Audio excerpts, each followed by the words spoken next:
You're watching Real Talk with Myron Mitchell.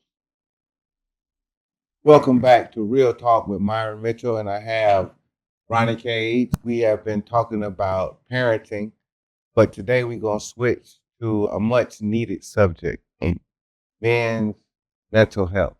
Men's mental and physical. And physical. Yeah. Don't forget the physical. Yeah, don't forget the physical. But we want to switch to a topic that's kind of near to us, something that we know we gym partners, so we do the physical, but the emotional is something that we don't really talk about as men. So we want to take time today to talk about that. And we want to start with silent mental health crisis. Mm-hmm.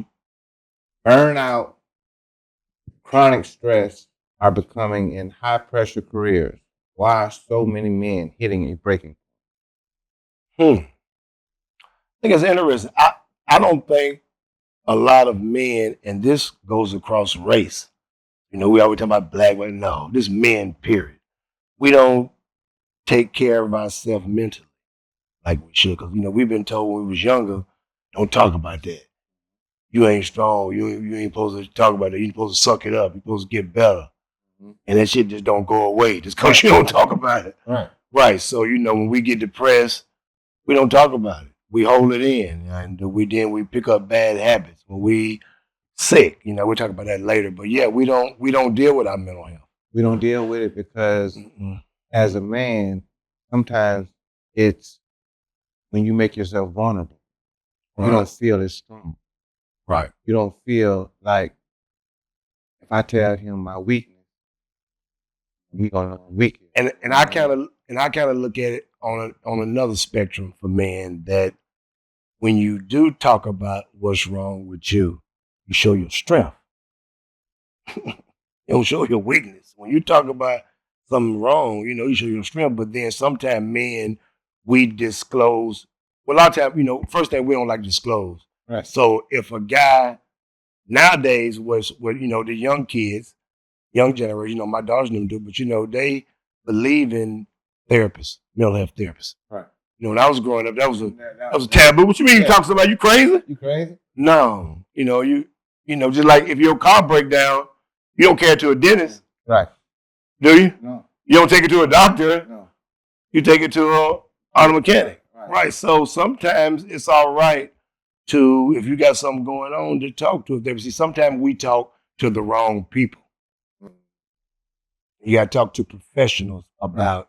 Sometimes men, people in general, we disclose our personal information to the wrong people. All people.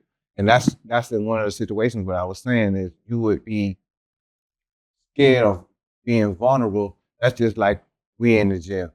Right. And we talk, play the dozen sometimes. Right. You might say something, but then if you disclose something vulnerable, people gonna pick at you. You think somebody gonna use it against you. Right. So that's why you ought to talk to a professional instead of talking to your homeboy Kenny. Because Kenny might bring that back up when he mad at you. Right. So, but dealing with our stress is one thing that, as men in general, we have a problem dealing with. Right. And to me, how I think when I say I say is our weakness of being vulnerable, that's how I've always been there for other people. Right. But it's hardly I can say other people have been there for me because I don't let other people be there. And see, that's a problem with us. That right there is a problem with us. You just told me that I'm there for other people, but I don't let nobody be there for us. Right. And that's a whole man thing. So the problem is, I think what we need to find out as men is, why come we don't allow nobody to be there for us? Is it our own personal issues and barriers?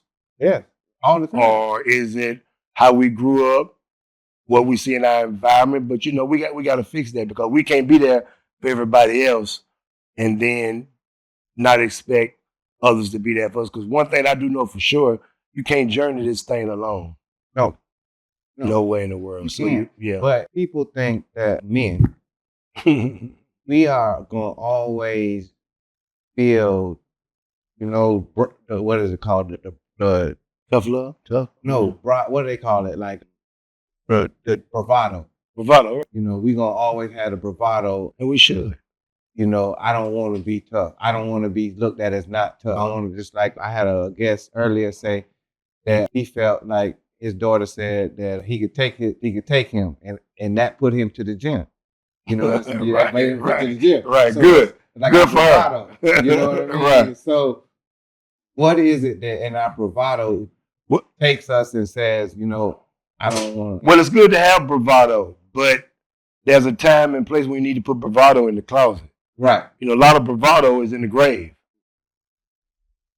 You know, especially from the physical standpoint. Right. I know we're talking about mental, but from the physical standpoint, it's taking care of physical health. You know, Right. We don't go to doctors, so I can talk about that forever. But a lot of our being bravado is what causes our demise health-wise, mentally, because we so busy worrying about the bravado where we don't really take care of ourselves mentally and physically. When we were doing this, I kind of got excited because I looked at the questions and I was like, I wanted to do the research. Mm-hmm. We often associate depression with sadness, but in men, it can show up differently.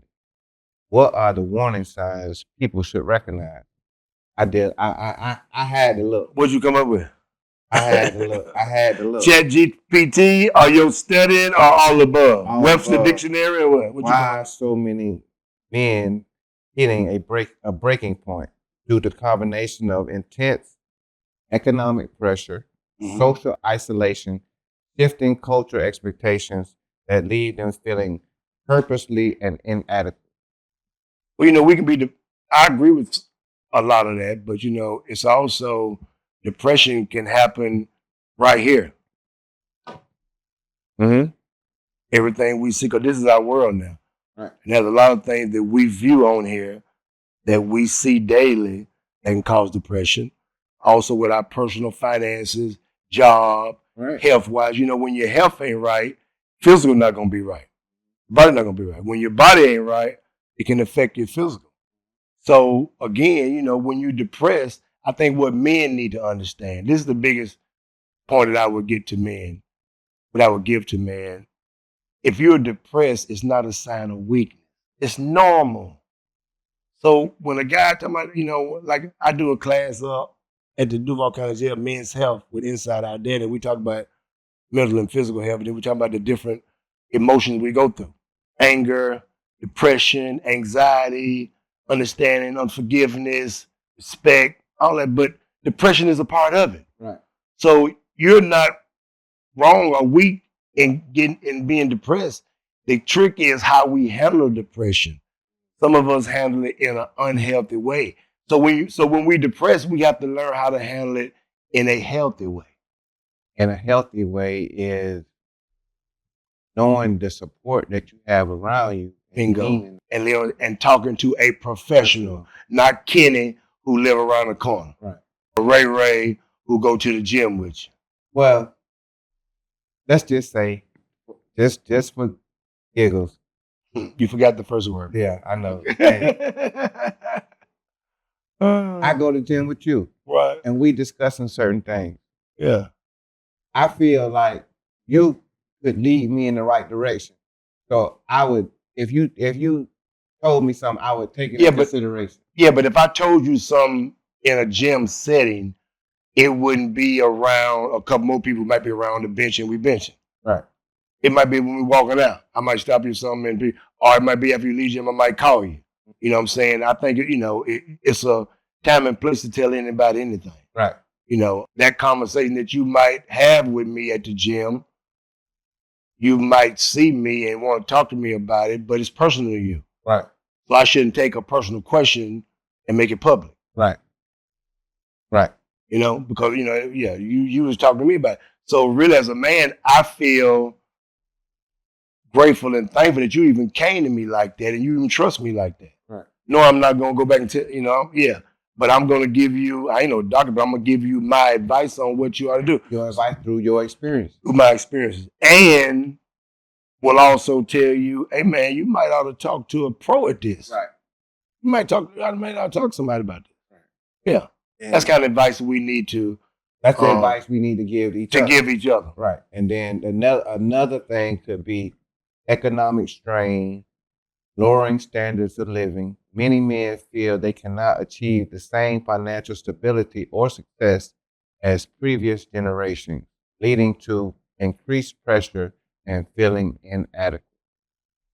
There's a lot in what you just said, because when you read that, I say to myself, I want to back into that and say to myself, why do you feel you are inadequate and can't deal financially Like your predecessors? What make you feel that way? So that might make me think, what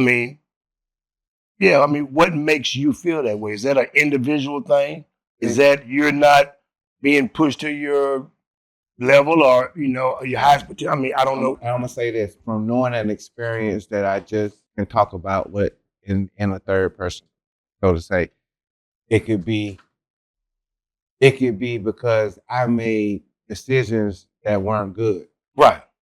So maybe I needed a mentor, someone who could guide me and help me make the decisions besides me making the decisions on my own. And the decisions that I'm making are not good. That's what I see out of that. And piggybacking on what we're talking about today, bad decision making leads to stress. Yes. Physical and mental. And physical and mental stress leads to you not being the best father that you can be. Because you can't be the best father you can be when you're dealing with when you got all these other bags. Right. So, all this stuff we talking about today centers around fatherhood. Right. So, you can't be the best father if you under a lot of stress, making bad decisions, depressed about it, but then don't want to talk about it. Right. Yeah. And another thing, this is something that I saw too. Social isolation and a lack of deep. Listen to this. This gonna hit your ass. A lack of deep, supportive friendship and brotherhood leaves many men feeling isolated. Yeah, I could agree with that. I think one thing is men, people, period, not just men and women, but we're talking about men now. But we need to differentiate the difference between friendship and acquaintances. It said friendship and brotherhood. Right. I know, but brotherhood to me meaning just, you with a group of brothers and y'all fellowshipping where we go to a sports bar, in the gym, brotherhood. Right. But I'm just saying friendships and acquaintances, we choose our friends and acquaintances. Right. You only have very few friends. But so the lack of support is what hit me. Right, because a lot of times we, you are who your friends are. Right. So if we, usually if you're not doing what you should be doing and you're hanging around a group of people who haven't checked you on that, right, then accountability, right. So if your health, if you hang around guys and they don't talk to you about your health, they cheating you. Right. So I can see the loneliness, the friendships, and all that. Yeah. So it's kind of like the circle that you keep. Right. And what I feel is, if you don't have the supportive system, some people I've always had it, but we know everybody don't have it. Right. And I've known other people who don't have it. Me have always been able to have it. When I see other people who don't have it, it's easy for me to try to, hey, let me tell you what I've been through. Right. Let me experience this. Right. And I don't know if everybody's like that, but I'm always willing to lend my experience to anybody, because if I made a mistake, I don't want you to have to make the same mistake I made. Right. But I think here's what we got to get to as men. I think when we see men who are isolated or might not have as many associates as we might do, or friends or whatever we need to try to be a mentor to them to help them get to a point where they can self-regulate themselves. Right. Because you got to take care of your own. You know, so I would want to teach a guy, look here, you got to start recognizing these signs. What you mean, Mr. Cage? The depression you're going through that we talked about, that's normal. You're all right. You got to talk to somebody about it. Right. That keep doing the same behavior, the negative behavior, rob instead, whatever you might be doing, going to strip. That's the you know, so we got to address it. So you got to address this. You know, you can't just let this go. You got to address this. And it's a new thing in 2026, gambling. That ain't new. Oh, no, what I'm saying, as far as it being able Yeah, that's the vice. and go to a sports app and be able to bet on your phone. So That's it. that's vice. But we've been gambling. We just ain't been. Now we're gambling on game. Right. We've been gambling with our health and mental health and physical health for years. So we've been gambling. We just ain't been getting no money on it. Now we betting and losing money, and then we got other issues. Right. And see, we haven't even talked about the physical.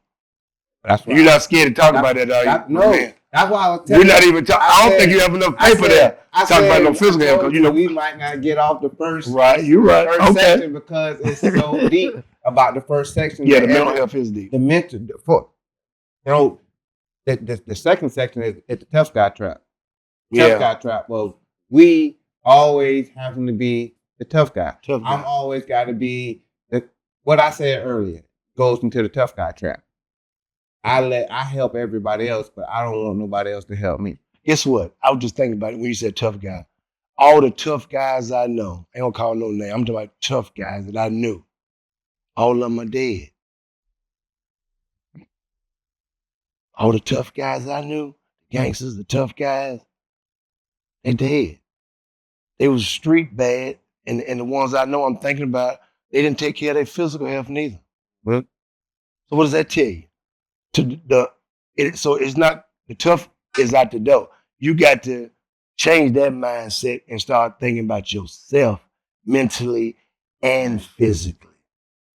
Mentally and physically. It's an excuse to talk about, well, I don't do that. I wasn't raised like that. I get that. You're not a product of your environment, but you are a product of your decisions. Okay, I want to ask you this.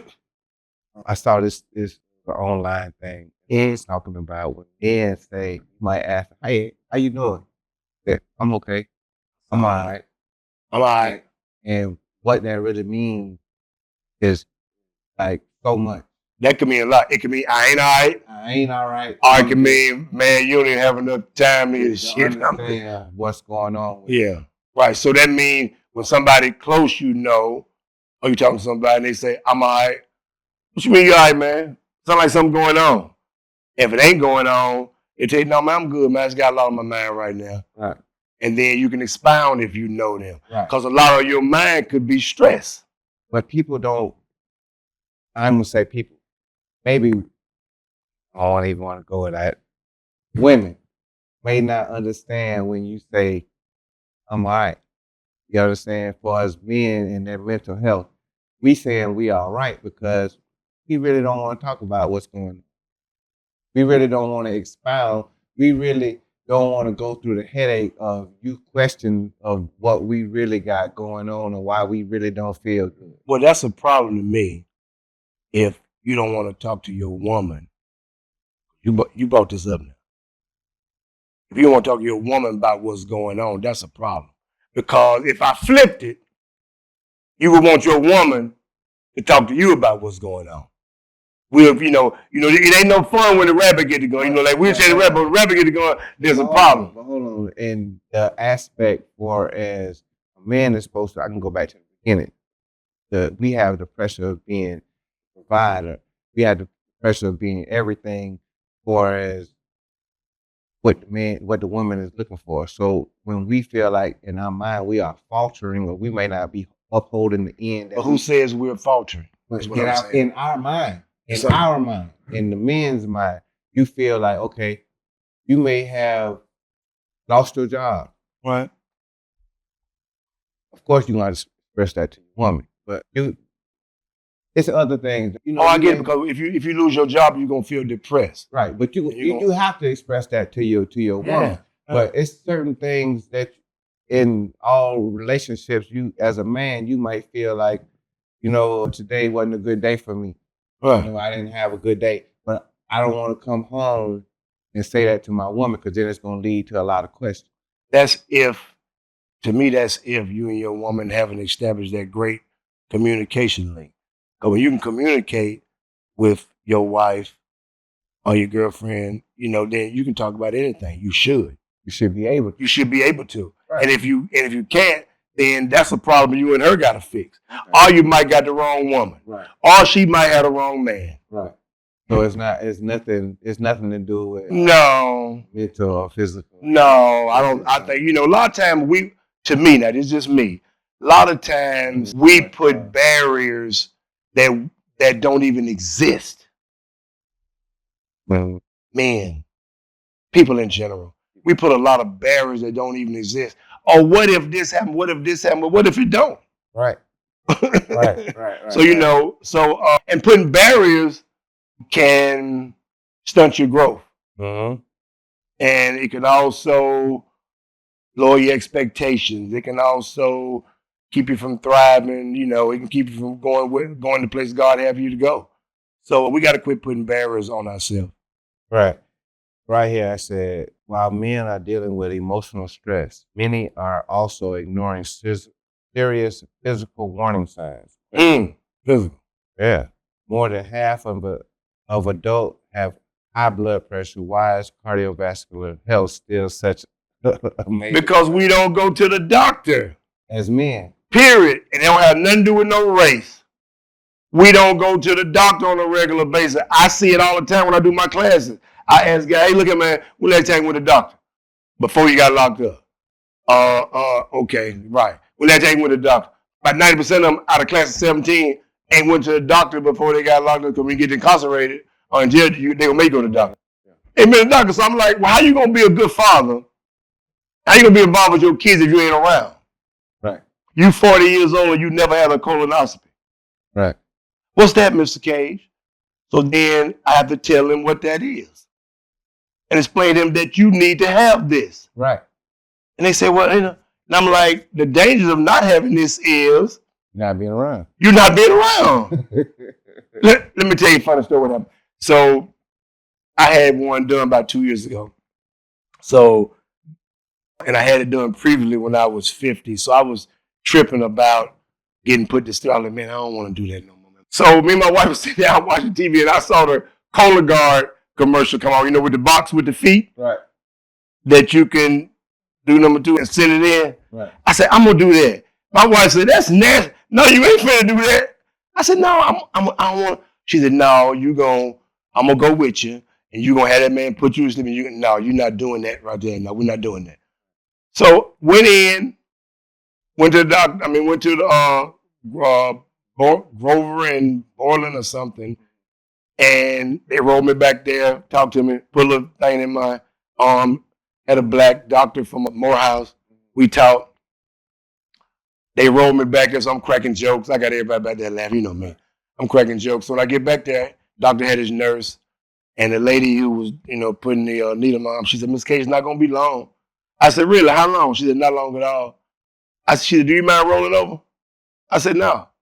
And when I woke up, I was in the room. Yeah. So when she came in the room, she was laughing. I said, boy, that was real dirty with you. I said, I didn't get to answer you. It was all over. Right. He came in and said, man, it was great. Colin looked great. He said, your father died. He said, you ain't got to come back here till 7 years. My point for saying all that is, a lot of times we don't want to go to the doctor because of what we think they might say negative. A lot of times I go, they tell me stuff good. Right. We blocking because we scared. We scared. It's a lot of we'll make up any excuse not go to the doctor. I ain't got no ride. I ain't got no transportation. I ain't got no insurance. I ain't got time. I don't. We'll make up all kind of excuse. Yeah. So our physical health, physical and mental go, but we don't go to the doctor. Right. Enough, and that crosses all races. That's not just black. You hear, oh, black man. This no, that's men in general. We don't go to the doctor like we should. Period. So we only got a couple more minutes left, but we got a lot more to talk about. So we gonna have to touch on one more subject.